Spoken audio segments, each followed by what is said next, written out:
Good morning guys, welcome back to my YouTube channel. അപ്പോൾ ഇന്നത്തെ വീഡിയോയിലേക്ക് എല്ലാവർക്കും സ്വാഗതം.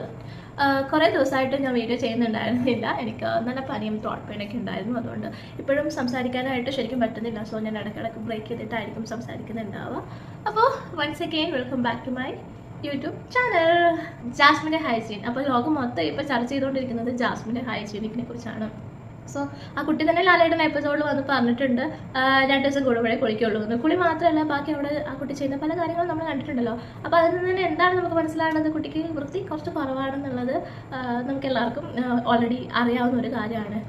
സോ മെയിൻ തിങ് എന്ന് പറയുന്നത് ജാസ്മിൻ ഗബ്രിനെ കുറിച്ച് എനിക്ക് സംസാരിക്കാനായിട്ട് വലിയൊരു താല്പര്യമില്ലാത്ത ഒരാൾക്കാരാണ് കേട്ടോ ഇവർ രണ്ടുപേരും. ഞാൻ എൻ്റെ വീഡിയോസൊക്കെ നിങ്ങൾ എടുത്ത് നോക്കുകയാണെങ്കിൽ ഞാൻ ഇതുവരെ ജാസ്മിനെയും ഗബ്രിനെയും വെച്ചിട്ടൊരു വീഡിയോ ഇതുവരെ ഉണ്ടാക്കിയിട്ടില്ല. എന്തൊക്കെ കണ്ടൻസ് ആണ് അവരവിടെ കൊടുത്തിരിക്കുന്നതെന്ന് അറിയാമല്ലോ. പക്ഷെ ഞാൻ ഇതുവരെ അവരെ കുറിച്ചിട്ട് ഒരു വീഡിയോ ചെയ്തിട്ടേ ഇല്ല. ജാസ്മിൻ ഗബ്രി റിലേഷൻഷിപ്പ് ആകെ മൊത്തം കൊളായിരിക്കുന്ന ഒരു സിറ്റുവേഷനിലൂടെയാണ് ഇവർ രണ്ടുപേരും ഇപ്പോൾ കടന്നു പോയിക്കൊണ്ടിരിക്കുന്നത്. എന്തായാലും എനിക്ക് കുളിച്ചിട്ട് കയറാനുള്ള ആറ്റിറ്റ്യൂഡിലാണ് രണ്ടുപേരും ഇരിക്കുന്നത്.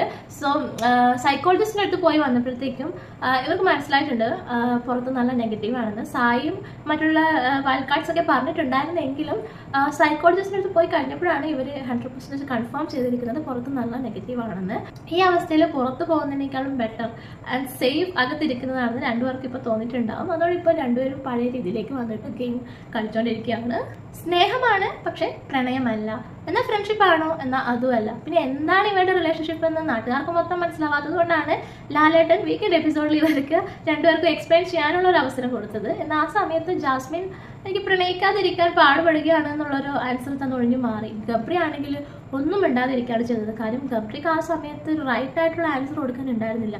ഗബ്രിക്ക് തിങ്ക് ചെയ്യാനുള്ള സമയം വേണമായിരുന്നു. അപ്പം ഗബ്രി എന്തെങ്കിലും പറഞ്ഞു പോയാൽ അത് ഓഫ്കോഴ്സ് കയ്യിൽ നിന്ന് പോകുന്നു മനസ്സിലാക്കിയിട്ട് ഗബ്രി കൂളായി മിണ്ടാതെ ഇരുന്നു. ജാസ്മിൻ ആണെ പൊട്ടത്തരം വിളിച്ചു പറയുകയും ചെയ്തു. ഓൾറെഡി കമ്മിറ്റഡ് ആയ ഒരാൾക്ക് പ്രണയിക്കാതിരിക്കാൻ പാടുപെടുകയാണ്, സ്നേഹമാണെന്ന് പറഞ്ഞ് പലതും കാണിക്കുകയും ചെയ്യുമ്പോൾ അത്തരം റിലേഷൻഷിപ്പിനെ നമ്മൾ പൊതുസമൂഹം എങ്ങനെ നോക്കിക്കാണുന്നു ഞാൻ പറയാതെ തന്നെ നിങ്ങൾക്കറിയാലേ. അത്തരം റിലേഷൻഷിപ്പിനെ നമ്മൾ വിളിക്കുന്ന മറ്റൊരു പേരുണ്ട്. ആ പേര് എനിക്ക് പറയാൻ കുറച്ച് ബുദ്ധിമുട്ടായതുകൊണ്ട് ഞാൻ പറയണില്ല.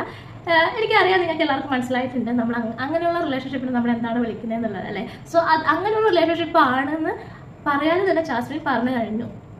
സോ ഇത് കേട്ടതോടുകൂടി ഇവരുടെ പുറത്തുള്ള ഒരു റിലേഷൻഷിപ്പിലുണ്ടായിരുന്ന വ്യക്തി ഉണ്ടായിരുന്നു. അദ്ദേഹത്തിൻ്റെ പേര് പറയാനായിട്ട് ഞാൻ ആഗ്രഹിക്കുന്നില്ല. സോ അദ്ദേഹം വന്നിട്ടുണ്ട്, അദ്ദേഹത്തിൻ്റെ നിലപാട് വ്യക്തമാക്കിയിട്ടുണ്ട്. അദ്ദേഹം ഈ ഒരു റിലേഷൻഷിപ്പിൽ നിന്ന് പിന്മാറുകയാണ്.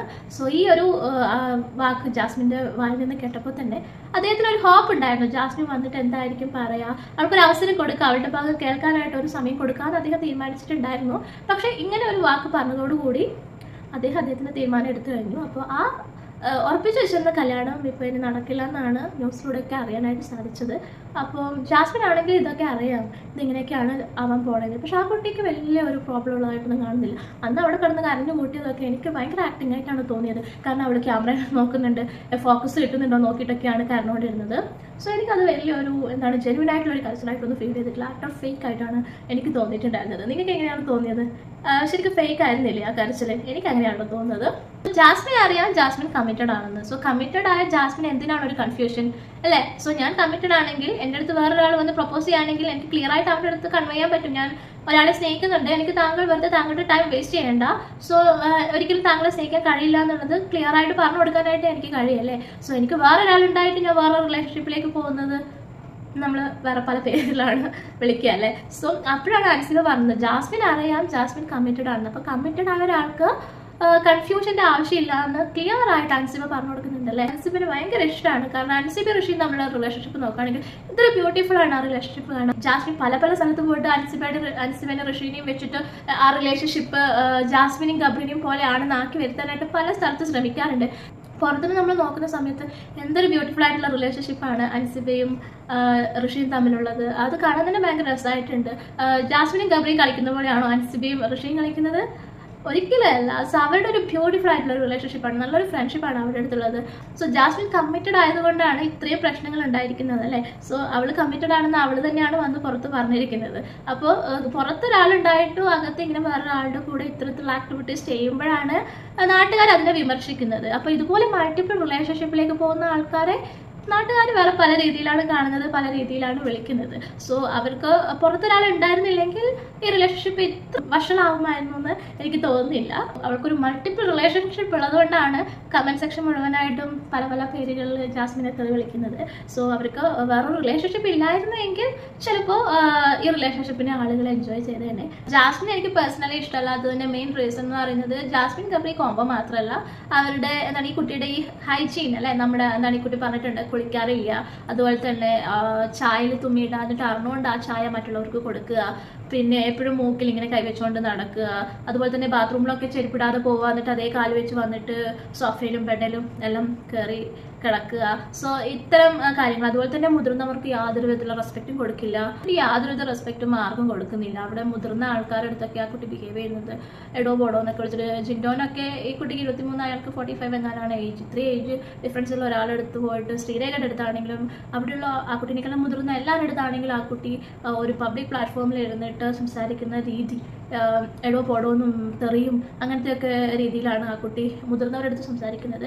അതുപോലെ തന്നെ പുച്ചിക്കലി, എന്തൊരു പുച്ചിക്കലാണ് ഈ കുട്ടി. ശരിക്കും പറഞ്ഞാൽ ജാസ്മിന് ശരിക്കും മാച്ച് ആയിട്ടുള്ളത് ഗബ്രിയാണ്. ഇവർ രണ്ടുപേരും ഒരുപോലെ മറ്റുള്ളവർ മുതിർന്നവർ റെസ്പെക്ട് ചെയ്യാത്തത് പുച്ചിക്കലിലൊക്കെ ഭയങ്കര PhD ഒക്കെ എടുത്ത ആൾക്കാരാണ്. മുതിർന്നവർ എന്തെങ്കിലും പറയുമ്പോഴത്തേനും പേരൊക്കെ വിളിച്ചിട്ട് അല്ലെങ്കിൽ എടാ പോടാ അല്ലെങ്കിൽ തെറിയൊക്കെ വിളിച്ചിട്ടാണ് ഇവർ സംസാരിക്കുന്നത്. ഈ ഗബ്രി ജാസ്മിൻ റിലേഷൻഷിപ്പിനേക്കാൾ ഉപരി ഈ കുട്ടി കാണിക്കുന്ന ഇത്തരം ആക്ടിവിറ്റീസ്, ലൈക്ക് കുളിക്കാത്തത്, മൂക്കിൽ തോണ്ടിട്ടുള്ള നടത്തങ്ങൾ, ചെരുപ്പിടാതെ ബാത്റൂമിൽ പോകുന്നത്, പിന്നെ ആളുകളോട് ബിഹേവ് ചെയ്യുന്നത്, മുതിർന്നവരുടെ അടുത്ത് പെരുമാറുന്ന രീതി. നമുക്ക് നമ്മുടെ ഒപ്പീനിയൻ പറയാം, പക്ഷെ ഇത് ഫുൾ അച്ഛനും അമ്മയ്ക്കും ഭയങ്കര ബാഡ് വേർഡ്സ് ഒക്കെ യൂസ് ചെയ്തിട്ടും പിന്നെ ഇൻസൾട്ടിങ് ആയിട്ടും പിന്നെ ഉച്ചിച്ചിട്ടൊക്കെ സംസാരിക്കുന്നത്, അത്ര സംസാരിക്കുന്ന ആൾക്കാരെ ഞാൻ പുറത്ത് കണ്ടിട്ടുണ്ട്. എനിക്ക് അങ്ങനത്തെ ആൾക്കാരെ ഒട്ടും ഇഷ്ടമല്ല. അതുകൊണ്ട് ആ ഒരു റീസണാണ് എനിക്ക് ഗബ്രി ജാസ്മിൻ കോമ്പോനേക്കാളും ഞാൻ വെറുക്കുന്നത് ഇത്തരം കാര്യങ്ങളാണ്.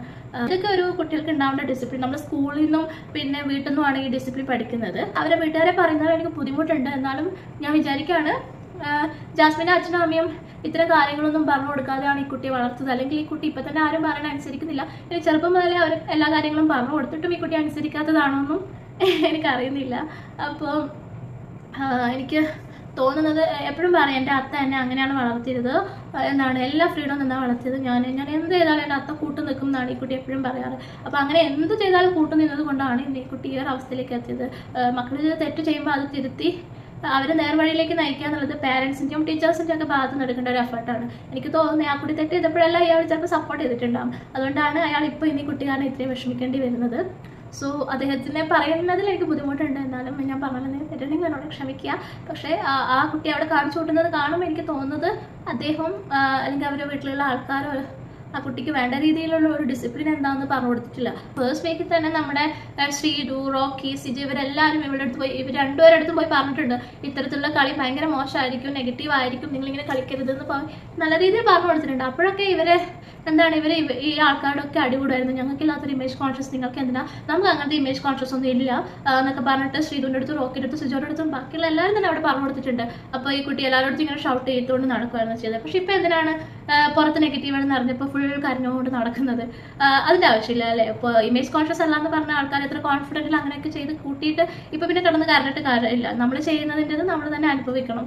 സോ അവനവനെ ചെയ്യുന്ന പാപം അവനവൻ തന്നെ തീർത്തിട്ട് എവിടുന്ന് പോകാൻ പറ്റത്തുള്ളൂ. അതുകൊണ്ട് സോ ആ കുട്ടി ചെയ്ത് കൂട്ടിയതിൻ്റെ ആണ് ആ കുട്ടി ഇപ്പോൾ അനുഭവിക്കുന്നത്. അതുകൊണ്ട് തന്നെ നമുക്ക് വലിയ വിഷമം തോന്നേണ്ട ആവശ്യമില്ല. എല്ലാവരും പറഞ്ഞു കൊടുക്കാമെന്ന് അത്രയും പറഞ്ഞു കൊടുത്തിട്ടുണ്ട്. അതുപോലെ തന്നെ അവരുടെ അച്ഛൻ വിളിച്ച് പറഞ്ഞു കൊടുത്തിട്ടുണ്ട്. അവരുടെ ഉപ്പ ബിഗ് ബോസിലേക്ക് കോൾ പോയി വിളിച്ച് പറഞ്ഞു കൊടുത്തിട്ടുണ്ട്. അന്ന് ആ കുട്ടി മാറിയിരുന്നെങ്കിൽ ഇനി ഇത്രയും ഒന്നും ഈ കുട്ടിക്ക് കേൾക്കേണ്ട അവസ്ഥയിലേക്ക് വരുമായിരുന്നില്ല. അപ്പോൾ എന്തായാലും നമ്മുടെ ജബ്രിക്കൊക്കെ ഒരു പക്ക ഡ്രാമയായിട്ടാണ് എനിക്ക് തോന്നുന്നത്. അവർ തമ്മിലൊരു റിയൽ ലവ് ഉണ്ടോ ഇല്ലയോ എന്നൊന്നും എനിക്ക് അറിയാനിപ്പോൾ സാധിക്കുന്നില്ല. ഒരു ഫേക്ക് ആയിട്ടാണ് എനിക്ക് തോന്നുന്നത്. അപ്പോൾ ജബ്രികൾ വാഴുമോ വീഴുമോ എന്നുള്ളതൊക്കെ നമുക്ക് വരും ദിവസങ്ങളിൽ കാണാനായിട്ട് പറ്റും. അപ്പോൾ അവർ രണ്ടുപേരും എന്താണ് ഇപ്പോൾ ഒന്നിച്ച് കളിക്കാൻ തന്നെയാണ് തീരുമാനിച്ചിട്ടുള്ളത്. ഒന്നിച്ചാണ് ഇപ്പോൾ കളിക്കുന്നതൊക്കെ കണ്ടുകൊണ്ടിരിക്കുന്നത്. അപ്പോൾ ഇങ്ങനെ തന്നെ പോവോ, രണ്ടാളും രണ്ട് വഴിക്കാവോ എന്നുള്ളതൊക്കെ നമുക്ക് വരും ദിവസങ്ങളിൽ മാത്രമേ അറിയാൻ പറ്റുള്ളൂ.